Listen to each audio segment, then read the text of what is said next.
Welcome to Star Guys, a podcast about Stargirl on DC Universe and the CW. This is the bonus episode for Justice Society of America, where we talk about even more things about the episode. I am Alex.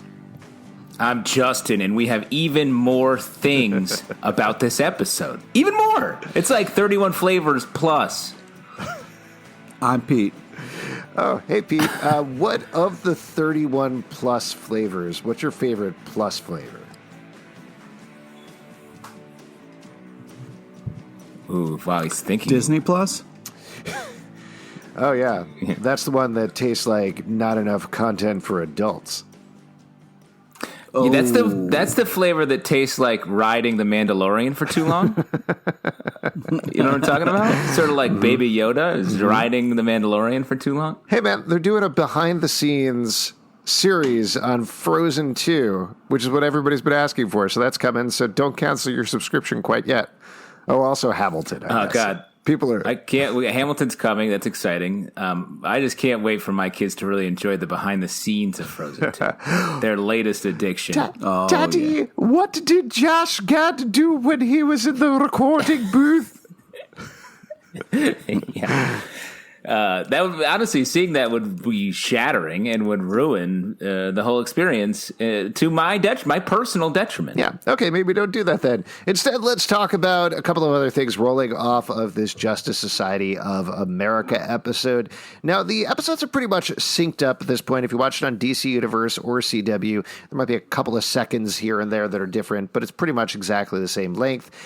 Instead, what we're going to do is we're going to chat about some of the villains that were introduced or officially introduced in this episode, specifically Sportsmaster, Tigress, and maybe if there's time, we'll talk a little bit about the Gambler. Good old Colonel Sanders on a steamboat himself. Good old Steamboat Willie, I like to call him. I'm going to keep talking. Yeah. What is his villain power that he has a small gun? Is that... Tiny guns? Tiny guns. I mean, that's not easy because there's like, you got to hide that up your sleeve. Right? And you're walking around with a gun up your sleeve all day long. That can go off at any point. Yeah. And the real superpower is not shooting people. He's a hero. He's a hero. And they always say it takes a good guy with a sleeve to take down a bad guy with a sleeve. Oh, don't. That's right. Yeah. No? Nothing up my sleeves. Guns! Well, let's talk about the Gambler first, actually. We were going to leave him only if we had a little extra time at the end, but we're talking about him. Let's chat about him. This is a character that I feel like in DC Comics I've only ever really seen as like they fight him at the beginning of an issue and then they move on to something else. Yes, he's very much like the Royal Flush Gang, where it's like, let's beat this chump real quick so the hero can deal with some other issue. Yeah, I mean, even there was a point when he was running. It's fine. There are children in the background. It's all good. They're asking you. They want to know. They want to know about Inside Frozen 2. She ran in and said the Mandalorian feels like overrated and a little too sparse, just plot-wise. That's what she just said. Oh, wow. Come on, man. Come on. Pete, you coming for Justin's daughter? Yeah. Come on, Justin's daughter. Come on. Yeah. So there was a point with the Gambler. Give it a chance, Justin's daughter. There was a point where the Gambler did actually run the Royal Flush Gang, which if you don't read the DC Comics regularly, they also are a gang that are like, we're dressed up like a suit of cards and we fly around on cards and we get beaten up and then they move on to somebody else. So it definitely makes sense that they work together. They're confidence boosters. That's like, for the rookie hero who's not sure of themselves, you throw the Gambler at them, they beat them easily, then they get their confidence up and they're ready to take on real supervillains. I feel like the main way that I know the Gambler, we might have talked about this on the podcast before, but there is that one Starman flashback story where you see, is it the original Starman and Sandman? It's in the Stars and Sand That's correct. story where he shows up as one of the main antagonists that they're fighting. And he's great there, but they kind of sell it as like this very antiquated old-timey villain. So it's interesting that they brought him back for the show. And to make him, I mean, that's what I sort of want to say about all of these villains, is they are goofy. Mm-hmm. They're not scary villains. And the fact that Icicle's pretty scary. Yeah, I'm talking about the three that were featured in this episode. Icicle is scary, I agree. But even him in this episode, he's played opposite as well because he has this sentimental storyline. And then you have the Gambler, Sportsmaster, and to a lesser extent, Tigress, who are these broad, like goofy, powered villains, but they're so sinister, devastating, cruel. Like, I love that. I think it's so smart to play it that way. It is interesting that Stargirl starts 10 years earlier. Like, I think you need to do that for regular lifetimes of human beings, even if they have superpowers. But it feels like they could have made a lot of hay from about, like, this originally started in the 1960s. And then, you know, I guess at this point, 60 years later or whatever, they're catching up with this plan. That wouldn't have made a lot of sense because they would have been alive for too long. But that's the sort of thing where you could have played off, like, this kitsch that they keep referring to. They keep talking about everybody's names on the show and how silly they are across the board. So I don't know. That might have been kind of fun, but I understand why they didn't make that choice. Right, Pete? Yeah, I just think that, like, as Justin said, the fact that they're so angry and so mean right off the bat is interesting because they are kind of laughable. Like, the Sports Center guy is just, it's comical to see him, like, throw exploding baseballs, or to kind of, like, everybody stops while they watch his shuttlecock go up and then down to explode. It's kind of ridiculous, but if they kind of lean into it, it can be a little campy fun. Well, I think they are leading into it. They're not totally making it like Batman 66 or anything like that, but the actors are clearly having a blast when they're playing these characters, and I think they're allowed to be a little cheesy, be a little silly, and that's okay.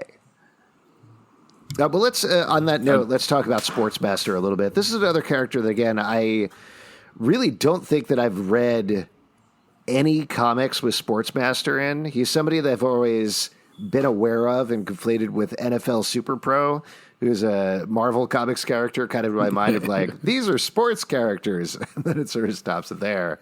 But he was actually first created in 1947, so he's been around for a while. And at the time, the only weapon that he had was one of those hoops with a stick, because that was the only game they played back then. Oh, boy. Oh, come on, man. Come on.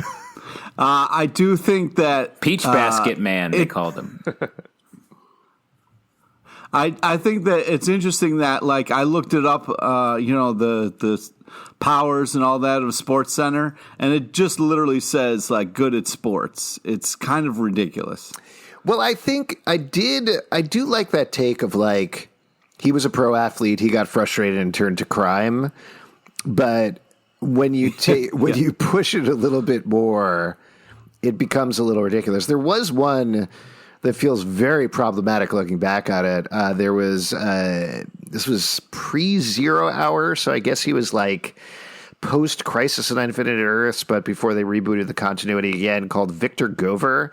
But he was an African-American football player who had photographic reflexes and used them for crime. I was reading into his storylines a little bit, and there was a Suicide Squad issue. I did remember this issue, Suicide Squad 58, where they're protecting a writer who is essentially Grant Morrison. And it's, what's his name? Jerry Ordway, I think, was the main writer behind Suicide Squad, was basically making fun of Grant Morrison, and he ends up dying by the end of the issue. So I remember reading that, and Sportsmaster is a member of the Suicide Squad in that. But, like, I don't know, having a bad guy African-American ex-football player is not great optics. So I'm glad they changed that. Do you guys remember any Sportsmaster storylines? Is there anything that... No, I feel like he's even like we were talking about how like Gambler is a punchline at the beginning of an issue and then the hero moves on. I feel like Sportsmaster is just a joke that is used. Like, oh yeah, I think I ran into Sportsmaster. Like it's just an off panel joke. So he's even worse. They used him in like Young Justice in the like the animation shows every once in a while, but that's the only real time I've ever really run into him. Well, let's talk about one that, at least in a very different way, I know that I'm more familiar with, which is Tigress, who is another one of those characters. She's been around for a really long time. First showed up actually in Action Comics #1 in 1938 as Paula Brooks. Wow. No, I'm sorry. I don't even know if she had a name at that point. She was just Tigress. And then eventually she became Paula Brooks, who I think is the name of the character in the show. I'm not 100% sure. And then ultimately Artemis Croc, maybe this is a little bit of a spoiler for the show, but Artemis Croc took over that identity. From the comic books, the Artemis Croc identity is mostly the one that I know because she showed up in Jeff Johns' JSA run. She was part of the Injustice Society. And she invented Crocs, right? Yeah, and crock pots. Yeah. Yeah. It's crazy that the inventor of Crocs also invented crock pots, because those are two very different fields. Well, one fun fact that you'll appreciate, Pete, about Artemis Croc, the artist who created her was Todd McFarlane. Wow. Mm-hmm. Yeah, That's Infinity fun. Incorporated. Yes. Back is his finest work.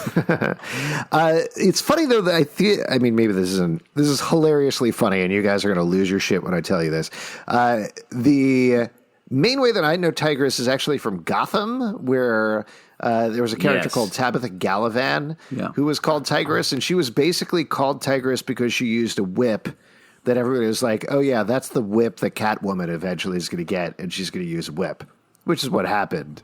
She taught her how to use a whip.